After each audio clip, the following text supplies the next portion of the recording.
સુરતમાં સચિન પોલીસે ઘરફોડ ચોરીના ગુનામાં સંડોવાયેલ 6 આરોપીઓને ઝડપી પાડી ઘરફોડ ચોરીના ગુનાનો ભેદ ઉકેલી કાઢ્યો છે. ઘરફોડ ચોરીના ગુનામાં સંડોવાયેલ રીઢા આરોપીઓને પોલીસે ઝડપી પાડી લેપટોપ, મોબાઈલ સહિત 5,84,000ના મુદ્દામાલને જપ્ત કર્યો છે. સુરતના સચિન વિસ્તારમાં મહેતા ઇન્ફોકોમની ઓફિસમાં ચોરીનો બનાવ બન્યો હતો. ઓફિસમાં થયેલ ઘરફોડ ચોરીના ગુનામાં સંડોવાયેલ 6 આરોપીઓને સચિન પોલીસે ઝડપી પાડી ગુનાનો ભેદ ઉકેલી કાઢ્યો છે. આરોપીઓએ ઘરફોડ ચોરીની ઘટનાને અંજામ આપ્યો હતો. પોલીસે આરોપીઓ પાસેથી ચોરીનું લેપટોપ, મોબાઈલ ફોન, રોકડ રકમ સહિત ઘરફોડ ચોરી માટે ઉપયોગમાં લેવાયેલા સાધનો કબજે કરી આગળની તપાસ સચિન પોલીસે હાથ ધરી છે.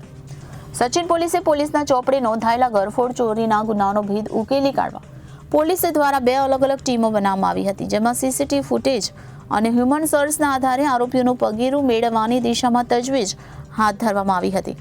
દરમિયાન સીસીટીવી ફૂટેજ તેમજ હ્યુમન સોર્સના આધારે ઘરફોડ ચોરી કરનાર આરોપીઓ સુરતના ઉધના સ્થિત બીઆરસી ખાતે આવેલ પ્રભુનગરના એસએમસી આવાસમાં રહેતા હોવાની માહિતી સામે આવી હતી, જેના આધારે 6 આરોપીઓને ઝડપી પાડવામાં પોલીસને સફળતા મળી છે.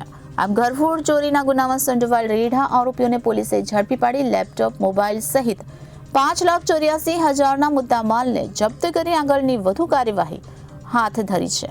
સચિન પોલીસ સ્ટેશનમાં એક અનડિટેક્ટ હાઉસ બ્રેકિંગનો ક્રિમિનલ કેસ દાખલ થયેલો હતો. તેમાં વિગત એવી છે કે સચિન પોલીસ સ્ટેશન વિસ્તારમાં સચિન સ્ટેશન રોડ ઉપર એક કોમર્શિયલ કોમ્પ્લેક્સ આવેલું છે. એમાં મહેતા ઇન્ફોકોમ નામની એક શોપ આવેલી છે. એ શોપમાં કેટલાક આરોપીઓએ શટર ઊંચું કરી અને દુકાનમાં પ્રવેશ કરી અને ઘરફોડનો ગુનો કરેલો હતો. આ દુકાનમાંથી રોકડા રૂપિયા 90,000 અને ઇલેક્ટ્રોનિક ઇક્વિપમેન્ટ્સ એટલે કે mobile phone, power bank, earbud, smart watch, laptop, memory card અને પેનડ્રાઈવ મળી અને કુલ 5,72,830 રૂપિયાની કિંમતનો મુદ્દામાલ ચોરી કરીને લઈ ગયેલા હતા. ગુનો દાખલ થયો એ વખતે અનડિટેક હતો. સ્થાનિક પોલીસ સ્ટેશને આ બાબતમાં મહેનત કરી અને હ્યુમન ઇન્ટેલિજન્સ અને ટેકનિકલ સર્વેલન્સની મદદથી આ ગુનો ડિટેક્ટ કરેલો છે અને આ ગુનામાં ટોટલ 5 આરોપીઓ મળી આવેલ છે અને આ 5 આરોપીઓની એકત્રિત થયેલ પુરાવા આધારે ધરપકડ કરવામાં આવેલ છે. આ આરોપીના નામ જણાવું તો એક સુનિલ માનતુ નીનામા, બીજા બહાદુર ઉર્ફે બાલુ રાવજીભાઈ કટારા, ત્રીજા મનોહરલાલ ઉર્ફે મેન્દ્રુ તારાચંદ મૈડા, ચોથા રમેશ ઉર્ફે સુનિલ નરુ નીનામા, પાંચમા વિનોદ પુંજાલાલ નીનામા અને છઠ્ઠા મુકેશ લાલસિંહ ગણાવા.